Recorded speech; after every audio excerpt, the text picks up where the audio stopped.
I told her she sounds like an angel. And she matched our decoration so perfectly. We did arrange that, didn't we, Camden? Thank you. That was beautiful. Thank you, Vita, for opening with what you opened. I felt like, sermon's done. But no, right? You'll probably expect me to say something. Actually, and there is stuff I want to say. But yes, that's exactly how I've been feeling. It just feels like a crazy, hectic world, and always something is happening and something is going on. And so it has made me reach deeper into my practice of peace, and I know I'm not the only one that has had to do that. And last Sunday when I left here, I went home and made a pot of tea. I pretty much do that every Sunday. And I picked up pie, and I went to go see my mom at her retirement home. And we sat and we had pie and tea, one of our favorite things to do, dessert and tea. And we were talking about Thanksgiving meal, the last one we had had, and how delicious everything was. And then we were talking about Christmas meal and what we wanted, because that's very common in my family. You're eating one meal, thinking about another one, right? It's just what we do. We are foodies. I can't help. We are foodies. And so my mom, just out of the blue, looked at me. We were done with that conversation, and she said, "What do you want?" Just out of the blue. And it was just this, like, the way she said it, it had this weight and this importance. I knew she wasn't talking about the Christmas meal. It was like, "What do you want?" And I was taken aback. And before I even had a chance to think, I said, "Peace." I said, "I want peace." Because what you guys know about peace and what I know about peace is when you have peace, you have everything. Doesn't matter what comes your way. I see you. I haven't seen you. The other Keith.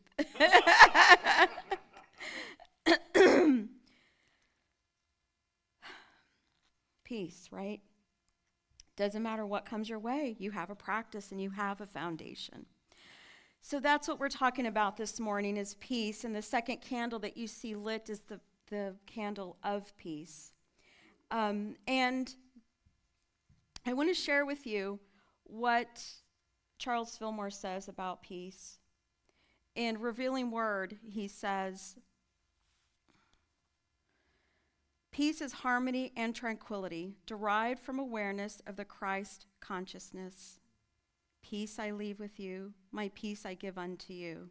It's one of my favorite absolute scriptures. That was always those Catholics in here recognize it. That was my favorite part of the Mass. Peace I leave with you, my peace I give unto you. And then Charles Fillmore writes, "Steadfast affirmations of peace will harmonize the whole body structure and open the way to attainment of health conditions and mind and body." So in other words, the more we affirm it, right, the more we embody it and the more our body knows it. So some of my affirmations for my own well-being, I choose peace, right? Because that's the idea. It's for you do it for yourself and it helps you feel better and more healed. In this situation, I choose to see peace. That's a big one, right? In this situation, I choose to see peace. I choose to be at peace with all that comes my way. That's a difficult one, right? We don't always at peace with what comes our way. And then one of my favorites that Reverend Howard Caesar used to use in one of his meditations and that I still use is, "Nothing can disturb the calm peace of my soul. I am divine peace." Right? Nothing can disturb the calm peace of my soul. I am divine peace. So affirmations help me cultivate peace, but here's the thing, is there are other obstacles to peace. Has anybody ever found that? Like you can have your affirmations, right? And they work, but sometimes it's like, you got to do more, right? You got to do more. I have to do more. How about I'll say that?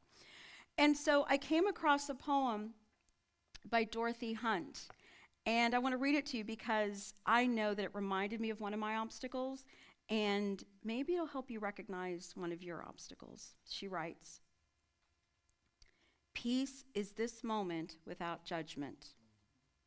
Spoiler alert. That's the peace. Judgment. "Do you think peace requires an end to war? Or tigers eating only vegetables? Does peace require an absence from your boss, your spouse, yourself? Sorry, Thomas. Do you think peace will come some other place than here? Some other time than now? In some other heart than yours? Peace is this moment without judgment. That is all. This moment in the heart space where everything that is welcome. Peace is this moment without thinking that it should be some other way, that you should feel some other thing, that your life should unfold according to your plans. Peace is this moment without judgment, this moment in the heart space where everything that is welcome. Take a big breath. I see the looks on your faces. I'm teasing because I know it's like, wow, right? That's the obstacle. That's the obstacle, is my judgment about this moment. This moment is just whatever this moment is, but it's how I come to this moment that will either bring me what? Unhappiness, unsettledness, poor health, sickness, or peace. Isn't that beautiful? So the affirmation and the practice you're being invited to, because this is Advent, and you are here to know a deeper coming of yourself as the Christ consciousness. So peace is this moment without judgment. How does that feel? If you can take that with yourself. Peace is this moment without judgment. And say it again. Peace is this moment without judgment. And this time we're going to say this moment even stronger.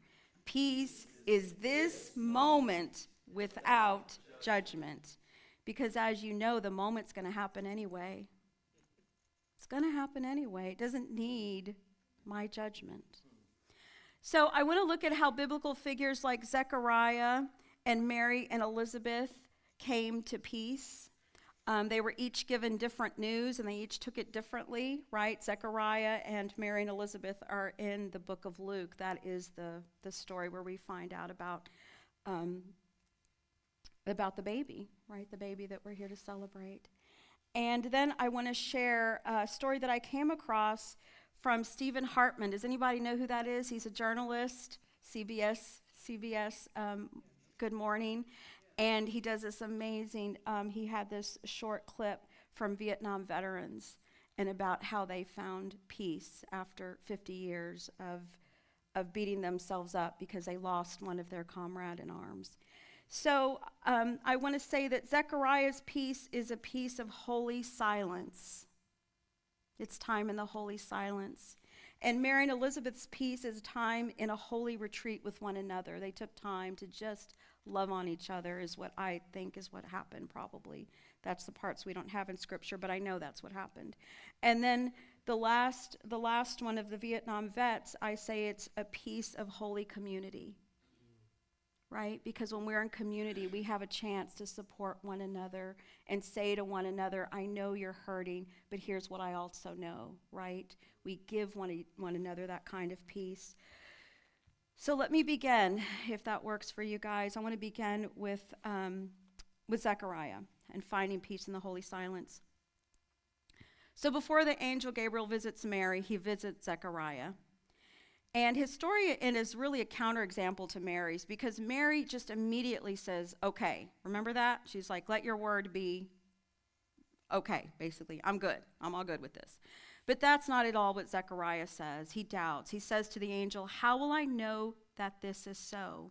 For I am an old man, and my wife is getting on in years. The angel replied, I am Gabriel. I stand in the presence of God, and I have been sent to speak to you and to bring you good news. But now, because you do not believe my words, which will be fulfilled in their time, you will become mute and unable to speak until the day these things occur. Now, this is in Luke. So what this means is that he was silent the entire time Elizabeth was pregnant. 9 months. Wow. Which in some ways probably had benefits for her, right? Sorry. But imagine, I need apple pie. And what does Zechariah say? He goes to the store and gets apple pie. He doesn't complain, right? not so bad for Elizabeth. But traditionally, traditional readers of the Bible would say, well, he struck mute because he didn't believe, because he had doubt, right? That was kind of a way of saying, well, what happened? God will punish you, right? That's some way of reading that Bible. But I think there's a deeper thing going on. I think it's a time of stillness, a time of slowness for Zechariah. Maybe it's a time for him to look at the judgment. I mean, he said, I'm older, Mary's older. Now, yes, that's factual, but maybe he said it with a tinge of judgment, right? Maybe he was like, hey, I'm not up for this. Diapers at midnight, you know? Maybe there was stuff he really had to work on. And I like to think that that's what he did for those 9 months. He slowed himself down and he actually tended to the silence. I read recently that a University of Virginia study said that 67% of men, sorry men in the room, and 24% of women would rather have electric shocks to their body than sit in the silence for 6 to 15 minutes.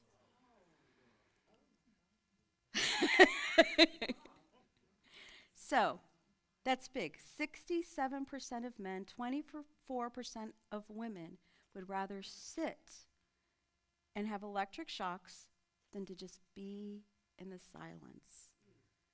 Think about that. Think about that. Think about that as you have your practice in the silence, right? Because as I know, when I practice the silence, it's not just the silence, right? It's all the stuff. It's all the stuff, right? Carl Jung would call it the shadow work, right? The shadow shows up. And if you I know if I don't sit regularly and tend to my time in the silence, that shows up even harsher. Have you noticed? Because if you tend to it a little bit at a day, it's like, okay. But if you don't tend to it, it's huge. In my case, and it has hunted me down, right? So that is what my time in the silence about, and that slowness is about. And I would say that that's probably what Zechariah did. Because and the reason I say this is because this is what happens when he comes out of it. I believe that when he came out of it, he had a fuller understanding of God, of the nature of God, and of peace. And he says, by the tender mercy of our God, the dawn from on high, will break upon us to give light to those who sit in darkness and in the shadow of death, to guide our feet into the way of peace. Guide our feet into the way of peace. Give light to those who sit in darkness and in the shadow of death, to guide our feet into the way of peace. So think about that. That time in the silence was a time of light for him, right? When the light came, enlightened thought, enlightened consciousness. And then he says, in the shadow of death, that's the ego, I would say, finding its death. And once that ego comes into place and finds its death, which it's a hard thing, it feels like when my ego, it feels threatened, right? And it comes out even more. But then it's like, that's when I'm able to go into peace. Have you noticed that? Because you're putting your ego into surrender to something bigger. And then you find peace, and the ego isn't screaming at you. Mine isn't screaming at me. Mine is. I'm not going to talk about y'all's. So Dutch priest and educator, author Henry Nouwen writes that there is no passive waiting in Scripture. Those who are waiting very actively. They know that what they are waiting for is growing from the ground in which they are standing. Right here is a secret for us about waiting. If we wait in the conviction that a seed has been planted and that something has already begun, it changes the way we wait. Active waiting implies being fully present to the moment with the conviction that something is happening where we are and that we want to be present to it. A waiting person is someone who is present to the moment, believing this moment is the moment. Or maybe another way of saying this, peace is this moment without judgment, this moment in the heart space where everything that is welcome. Peace is in this moment.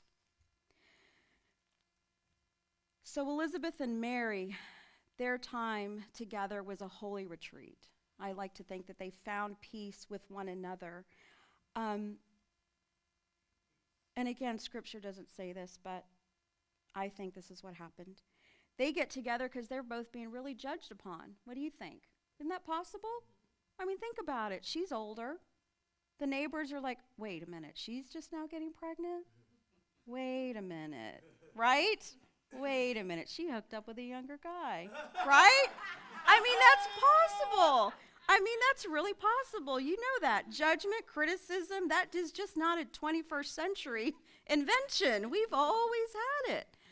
So, and then Mary, remember, she's pregnant. She's a virgin.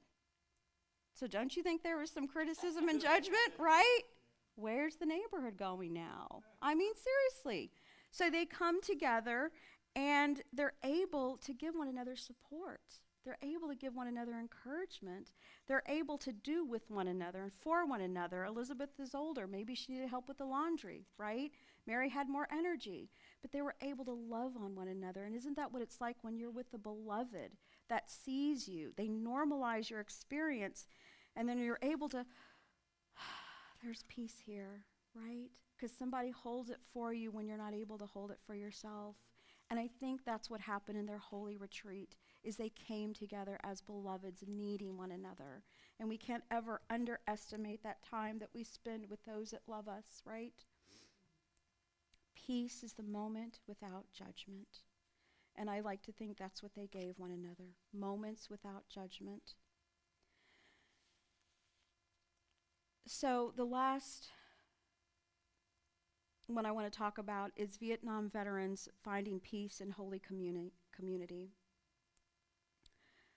And this is a story that Steve Hartman shared about a Vietnam vet named Lieutenant Perry Dodson, who he says he was 50 years late for the funeral of Army Private First Class Leonard Nietzsche. Dodson was Leonard's platoon leader in April 1970. Their platoon was attacked and Leonard was killed. They loaded his body on a helicopter, and immediately the platoon went back to war. And Dodson says, that was the extent of our grieving. And he said he needed a chance to say thank you. He needed a chance to find closure and to say goodbye to Nietzsche's untimely death. And so he discovered that the only thing to do is to go to that cemetery, and it's a cemetery in Chester, Illinois, where Leonard was buried. And other friends from the platoon went, and there were 3 others. Some flew, some drove, and the sister met with them and said, wow, so glad you guys are here. Isn't that beautiful? And then after they met at the cemetery, they went and had a gathering of 100 people that said hello to them and thanked them and hugged them and shook their hands. And it's really beautiful because the thing is like they didn't have closure, right? They didn't have closure. They were still grieving. And not only were they grieving, but they were blaming themselves. One gentleman said every day he thinks about Leonard's death and thinks, why him? Why not me? It was profound guilt, that survival guilt, right? Profound survival guilt. And one of them, Dodson says, we never got to do this. We never got to mourn. And he said, I hope this helps me. Through tears, I hope this helps me. So everyone that shook their hands said, his death was not your fault, and we are glad that you survived. His death was not your fault, and we're glad you survived. So to find closure, they had to feel the pain, right? They just had to feel the pain. They had to share it with others. They had to share it with a community of people, right? The holy community. Leonard's sister says, it has been 50 years, and I'm glad to meet you. It has been 50 years, and I'm glad to meet you. And what I immediately was able to think about is, wow, it's been 50 years. It's never too late to forgive. Wow. Right? It's been 50 years. It's never too late to whatever that is that you know is going to bring you peace. It's never too late to find peace. And it's so beautiful that they were able to have closure. They were able to grieve together. They were able to find peace. So I want to end with peace is this moment without judgment. Peace is this moment without judgment. That is all. This moment in the heart space where everything that is welcome. Peace is this moment without thinking that it should be some way or another way, that you should feel some other thing, that your life should unfold according to your plans. Peace is this moment without judgment, this moment in the heart space where everything that is welcome. Peace is this moment. That's what I invite us all into. Peace is this moment without judgment. And so may you continue these days in Advent into Christmas knowing that peace is this moment without judgment. Peace is me opening my heart to the end of whomever needs it. Love and peace. I love you guys.